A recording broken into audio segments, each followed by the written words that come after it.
our dulcimers are tuned to DAD. We had someone the other day said that they were tuned to DAA, so their melody string is on the A. And we're only at this point looking to find the melody. So your change or how you're going to find your first note is going to be a little different then. It's pretty much the same. If you're used to playing in DAA, and the first note of the scale for the D is going to be at your third fret instead of open. That's pretty much the only difference. Everything shifts up 3 frets. Yeah, 3 frets. So finding the melody, if you're just playing the melody string, you're going to be playing starting at the 3rd fret and going on up. So it's just kind of shifting up the keyboard or the fretboard. But it's still the same process. Same process. Same note. When you play the note there, Right. it's still the same note. Right. And then you'll hear the same sound. But, I've not played much in DAA. I know kind of how it works. People that play in DAA just need to be aware of that. You know, where we're down here, if they're in the A on the melody string, then they are going to have to move further up their fretboard to get the same tone or the same pitch that we are playing lower on our fretboard. But it can be done. So if we refer to a fret number or open or a fret number for a certain note, it's not going to be the same for DAA. You've got to think, got to move up. So it's pretty much three frets higher.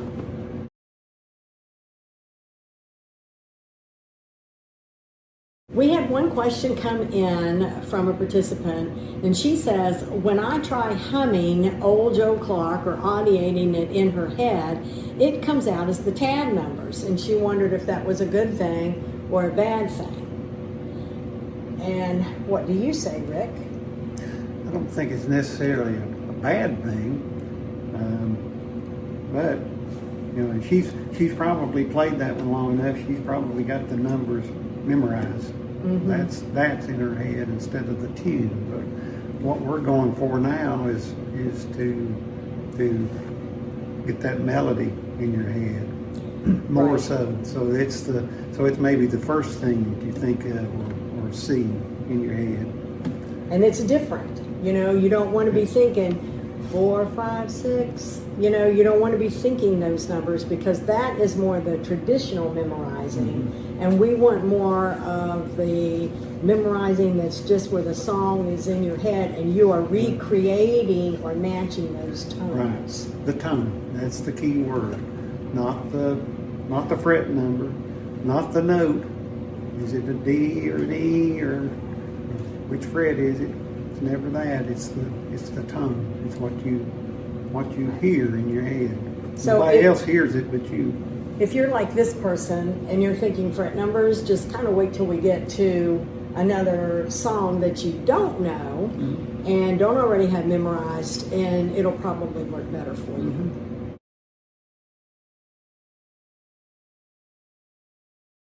What about the lady that said that she sings a lot, sings the lyrics? Basically was saying that when she tries to think through the tune and tries to memorize the tune or audiate the tune, she sees it or hears it in her head as the lyrics of the song instead of the tone so much. So and that'll work on a few songs. If you're far enough along to be able to do that as well, because that's like higher level skills, and I, for one, am still just down trying to find the basic melody. So I don't know that I could sing the words and the melody, but if you can do it, then congratulations. I mean, that's awesome. You're not going to know the lyrics to every song.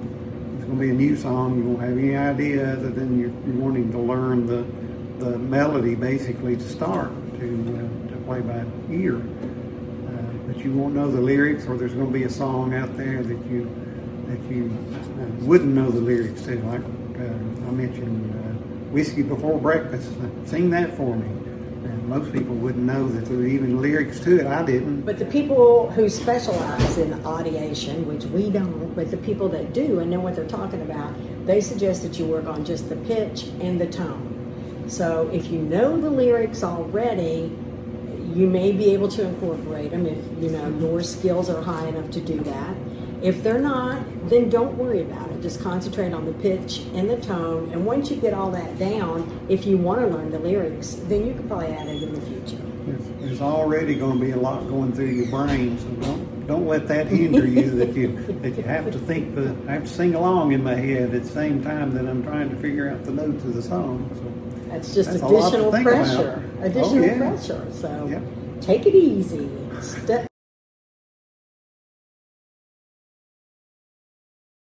Start playing the song, hunting the notes.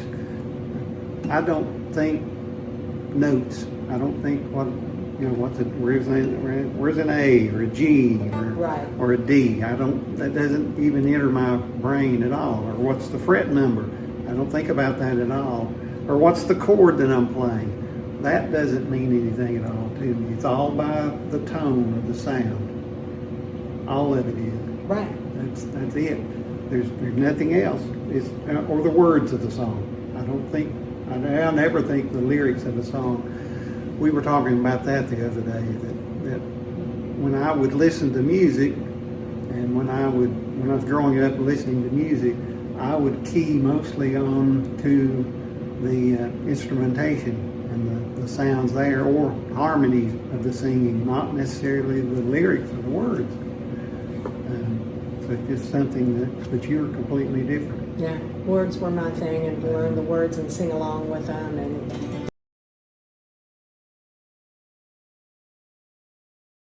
one of his comments that he visualizes his fretboard when he hears a song and he's thinking through the song, he's kind of seeing it in his head on here. So that's part of his audiation, is visually kind of in his head. He's imagining his fretboard, but he's playing. And that is a technique to use, but that's more advanced. It's way out there. See, and this is what I say: people that know how to do this, you got to back it way up. You're too far this way, because people that don't know how to do this, but we're just finding the notes. These are things that need to be said, because if I don't say them now, I'll forget. No, you will. You'll remember them. I know you. Your memory's better than that.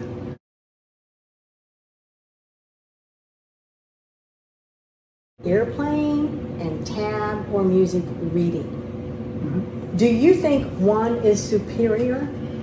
I think there needs to be both. I think they go together. It's important to read music. I believe in that. I think the best musicians can read music and can play by ear. But many of us are polarized and can only do one or the other. Just about, well, not every video, but a lot of them, she'll have problems with her Bluetooth, her page turner, and it'll mess her up.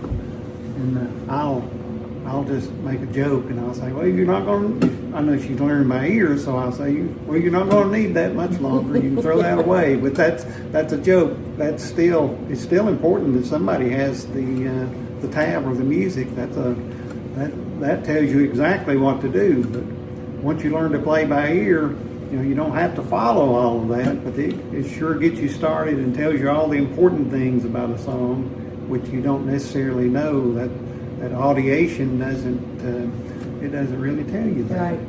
And like sometimes he'll want to play a song. Well, and it'll be like, let me get the tab, okay? And maybe I don't have the tab. Mm-hmm. But if you give me time, I can usually go find the tab. Mm-hmm. If I have just the musical notation, as you know, I can play Dulcimer just with the notes. I don't have to have tab. And if it's a difficult song that I can't play just from the notes, I can go down and write out the tab and put it in table edit. I can do all that stuff. So eventually I can play my song that Rick wanted to play, that I didn't have tab for, because I can make it. Now let's flip that. Sometimes we do go through and there's songs that I have the tab and I want to play, but guess what? He don't know them. I don't know that one. Now, he can learn them, but it's going to take time. Just like it takes me time to make out my tab, it takes him time It's not instant.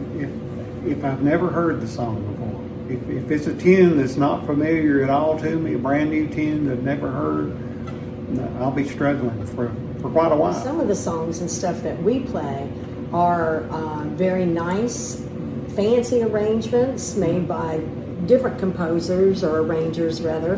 One of the ones is I use the most, as y'all know, is Larry Conger, and his Yes, we beautiful, do. his music is beautiful. Yes, So it even when I develop my ear skills, I'm wanting those for jams, play alongs, good times, you know. But I want to have my music reading skills for these really fancy, pretty arrangements.